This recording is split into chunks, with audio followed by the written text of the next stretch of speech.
the printed agenda. So does anybody have any objections to just following the Shell just materialized, so we are good to go now. Oh, there we go. Okay.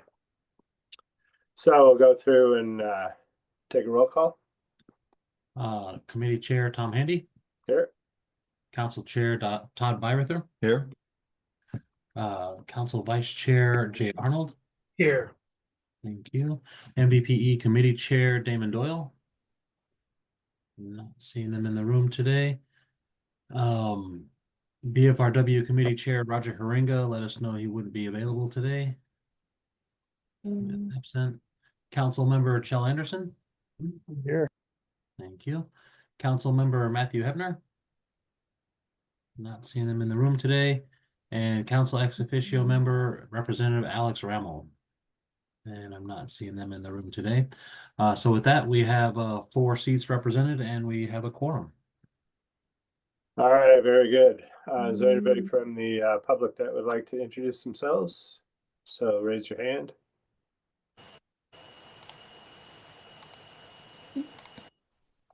I met Elizabeth. I got you there. Yeah, this is Elizabeth Torsky with Cascade Natural Gas. Thank you. Patrick? Yes, Patrick Hanks with the Building Industry Association of Washington. Thank you. Tammy? Yeah, hi, Tammy Sawera with the AIA Washington Council. All right, anybody else? Yeah, Nicole Wolf. With NWC. Thank you. I think you're still unmuted, Nicole. Thank you. All right, next on the agenda is to review and approve the agenda. Take a motion. Move. Second. Moved and seconded. Any discussion? Hearing none, all those in favor signify by saying aye. Aye. Any opposed? Motion carries. The agenda stands. So right next on the agenda is to review and approve the minutes from March 6th.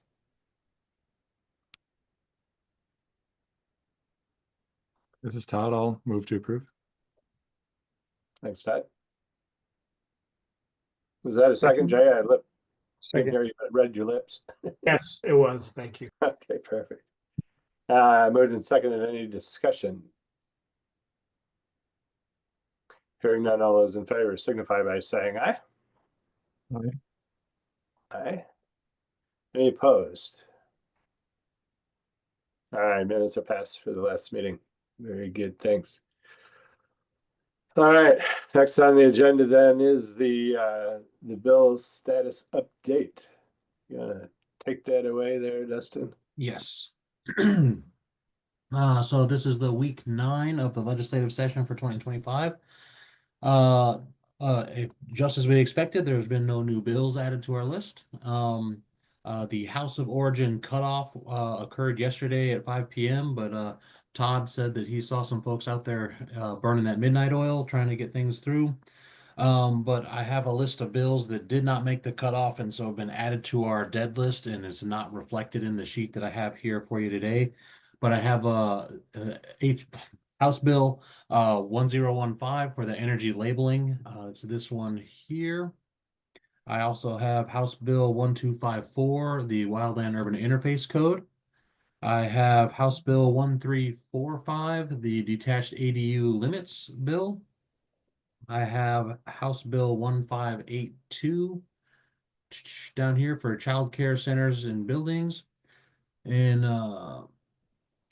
let's see, House Bill 1684, the Water Recreation Facilities Bill, and Senate Bill 5514.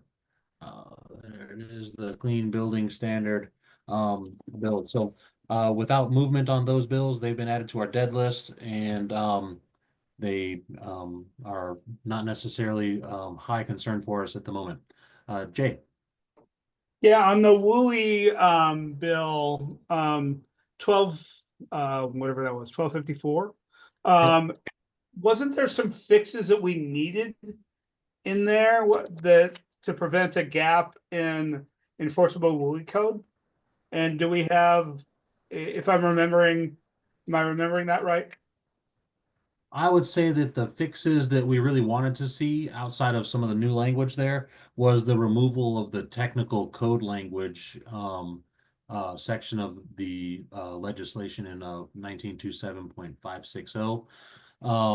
That led that the inclusion of the technical code language made it so that we had essentially building hardening provisions in more than one section of the WUI code.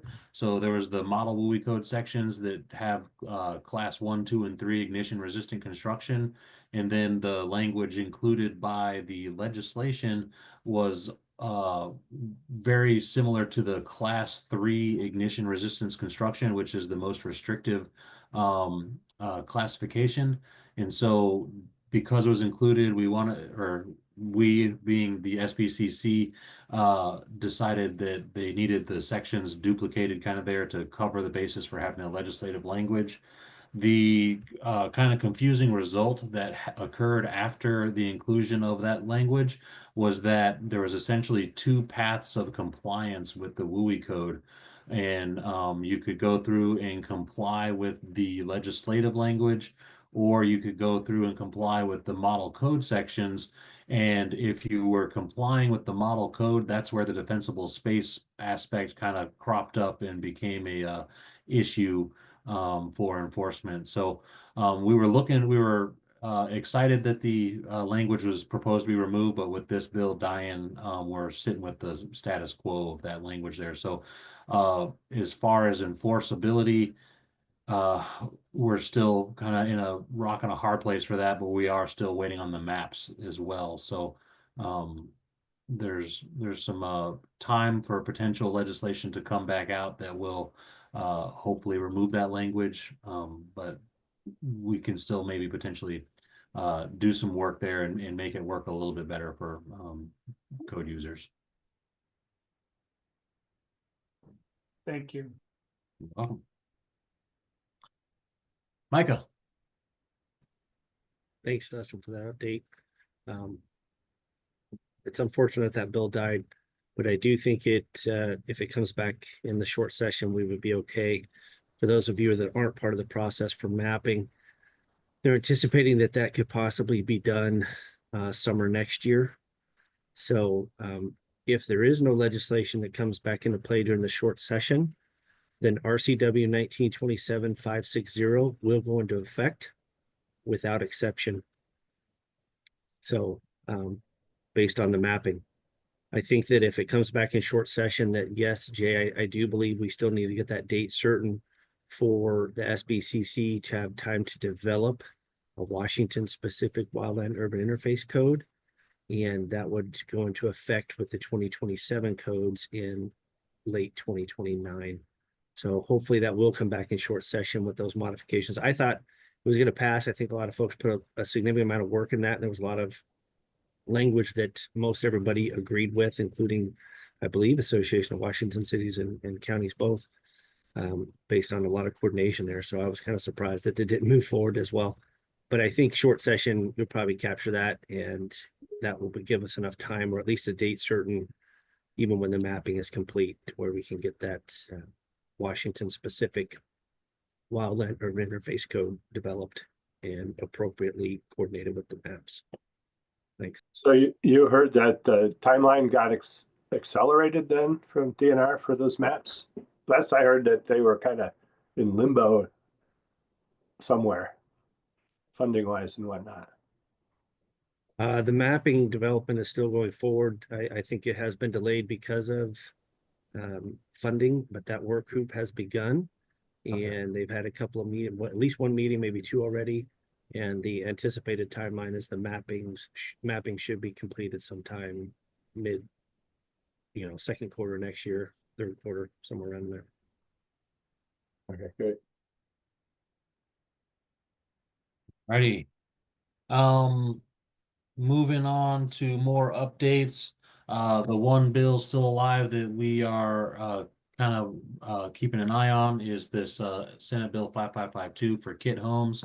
We'll have to do some rulemaking on this one by the end of the year upon passage.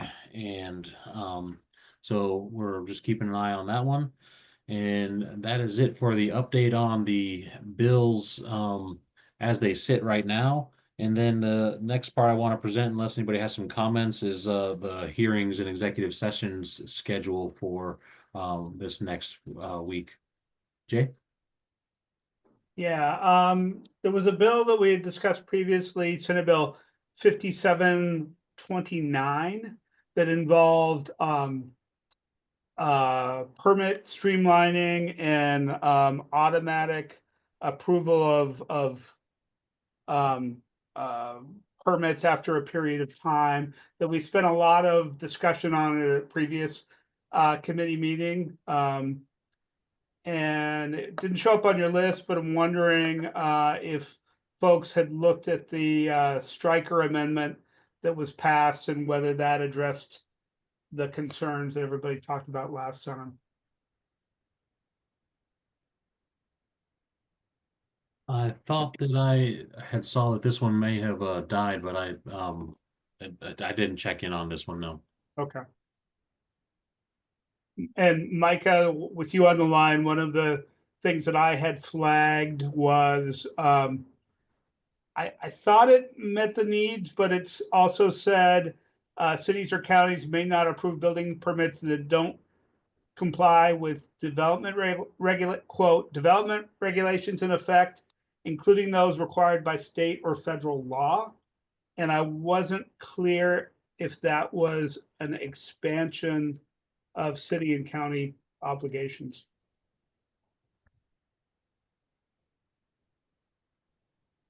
Todd had your hand up first, Todd, but you're muted, buddy.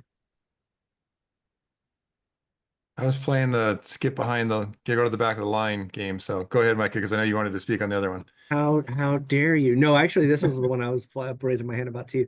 I agree with you, Jay. I think that does provide an expansion or possible interpretation of an expansion of our required roles. Again, that's not in the current RCW. I know that jurisdictions do at least review those to some extent and provide recommendations, but they're not required to enforce federal standards in that way. So yeah, I do agree with you there. I did look at the Stryker if you want some background. I think it's still broken.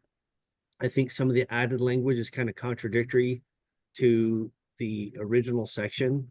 Again, it talks about, well, it's automatically deemed complete, but you possibly could ask for additional information under this and that, and then it just seems to have contradictory language throughout it with these modifications in that Stryker.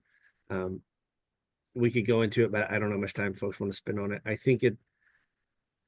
I'm hoping it could die. I know there's a lot of folks that aren't real happy with it, and there's a lot of language that still needs to be changed, but I don't think the modifications help it.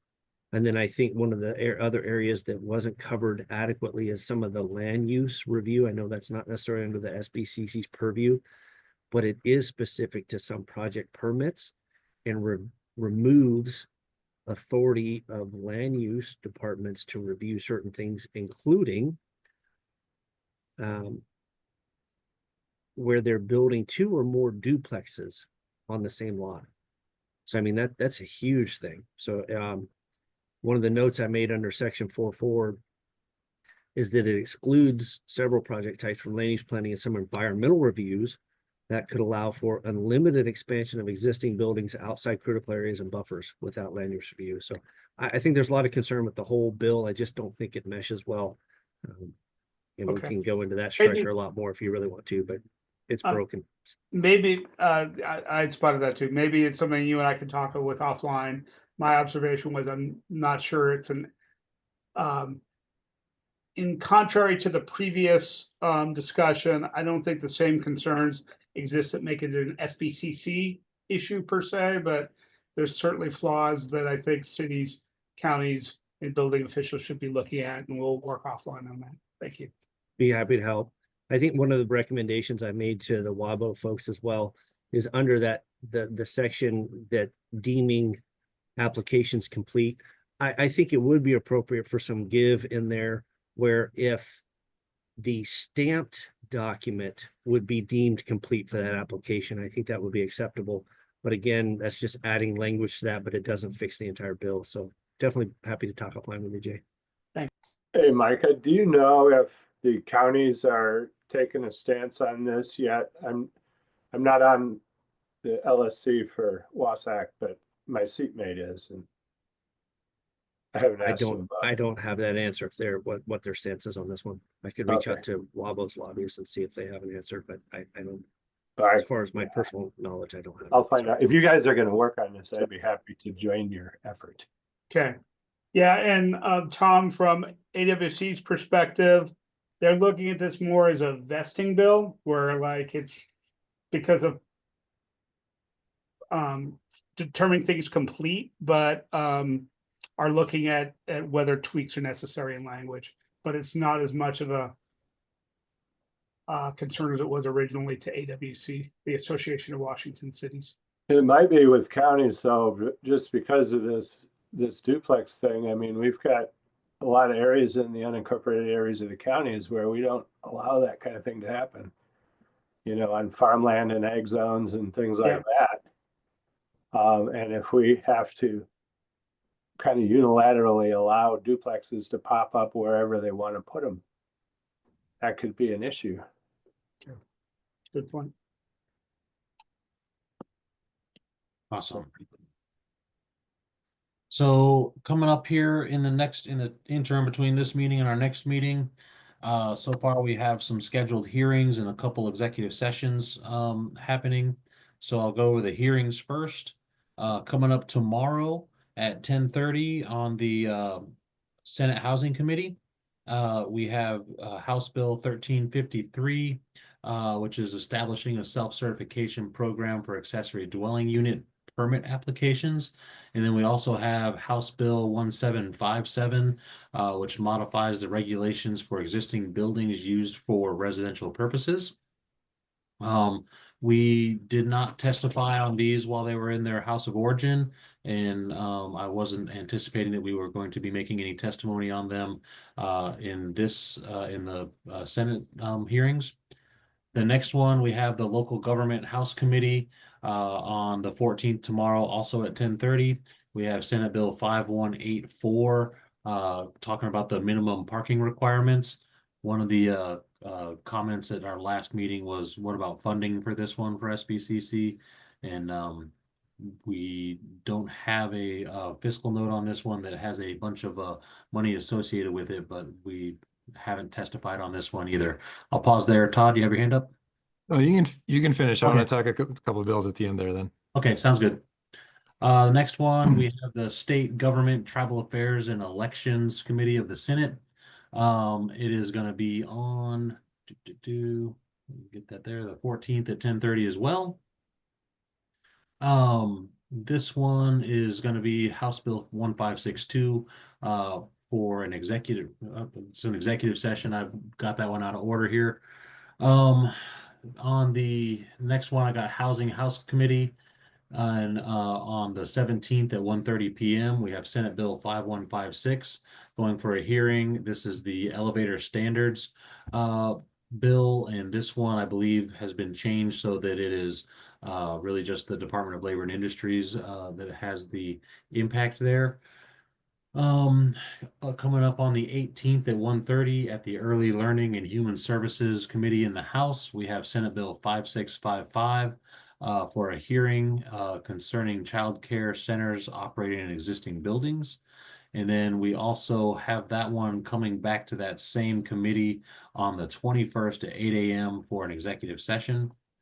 In the Housing Senate Committee on the 21st at 10:30 a.m., we have House Bill 1353 going for executive session.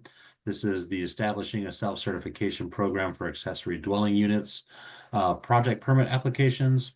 And then the final one that we have on the agenda for the incoming meetings is the Local Government House Committee on the 21st at 10:30 for Senate Bill 5184, which is the minimum parking requirements for handicap parking as well. And that's all I have for now. And the last little thing is that this is the schedule as it sits as of late last night. And there is also always the possibility that other events could pop up. And we will keep an eye on those. And for anything that we have marked as high priority, we'll evaluate and make plans at that point. And that's all I have for you guys. All right, thanks. Todd? Yeah, I'll add a couple of things. So I think we're also coming up on the introduction of the fiscal bills, right? The budget. So we'll be on the lookout for anything that might pop up in terms of, it's probably not the year for appropriations, but you never know what'll get put in there. The at the executive committee, I believe we talked about last week, we talked about how to deal with like the kid homes bill, for example. So we're seeing an uptick, in my opinion, on mandates, which is fine. But we've seen seen more of them calling out technical advisory groups. And so I think I would just put out in the legislative committee and for everyone to think about and maybe come to the council meeting next week with ideas, should those be ad hocs like we've done on the single exit and the multiplex? Should it be that ad hoc and continue on if we were to pursue have to pursue the kid homes this year, or should it be one of the existing tags, which I raised the question whether they were really formed for that purpose? And that's what people signed up for. So maybe just something to think about on that. And then go ahead if you had a response to that. I had one more point. I just was going to add on when you had talked about this previously. One of the concerns about what they had signed up for was the code writing versus proposal evaluation aspect of it. And so with the mandates kind of charging us to write the code, the tags that we have for all the main bodies may not be the best equipped for the code writing task. Yeah, thank you for that. I agree. That is my, not concern, just I think that's kind of the key point there, is that one of them is reviewing petitions and existing codes. One of them is having a task of actually creating code. And then lastly, a question on, the embodied carbon bill didn't go forward.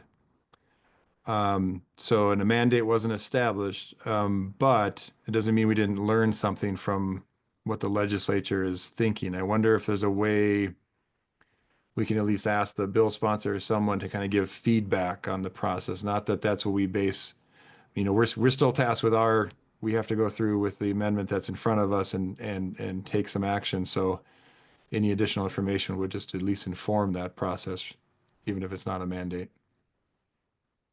So I'm not sure how people feel about that, or if that's even appropriate or common, but I'd be curious. And that's it. Thank you, everyone. I'm afraid I need to duck out, so I'll go mobile, but I need to turn my camera off. Thanks, Todd. Micah? I was jumping off, but I was going to respond to that. I think it's something we need to discuss further, of course. We're coming out with the appendix, and I think that the original work group that was supposed to be coordinated by the Department of Commerce maybe needs to occur before the SBCC should move further with code language. That's my opinion right out of the gate. I don't think we're far off with the appendix, but I really think that work group needs to happen. You're talking about embodied carbon. Yes. Yeah. Sorry. I agree without stating an opinion here. We do have to take action on that. So that was a petition that came in, and we have to take some action on it. So.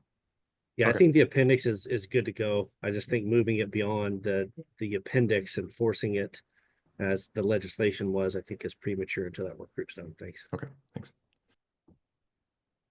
Jay? Yeah, and then to your other question, Todd, about like getting involved, given some of the legislative progress that has happened, even though things haven't made it through the process. I think there are several bills that we will want to weigh in on, and maybe we should have a discussion within this committee after the session on things that we want to work on in the interim.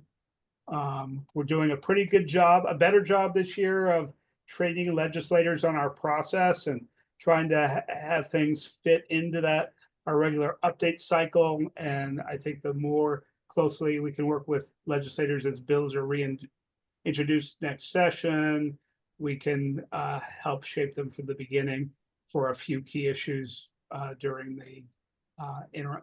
when the legislature's not in session. Thanks, Jay. Any other comments?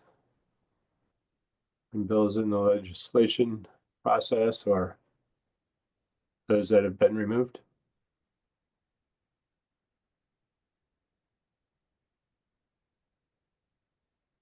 All right. Mikey, you came to light there. Did you have, yeah, go ahead. I think we're close to wrapping all this up soon, even though the session's not over, but I appreciate everybody's time and work on these, and thanks for listening and putting up with me. Thanks. I appreciate you being a part of this. You know, your opinion is always pretty solid, so thank you.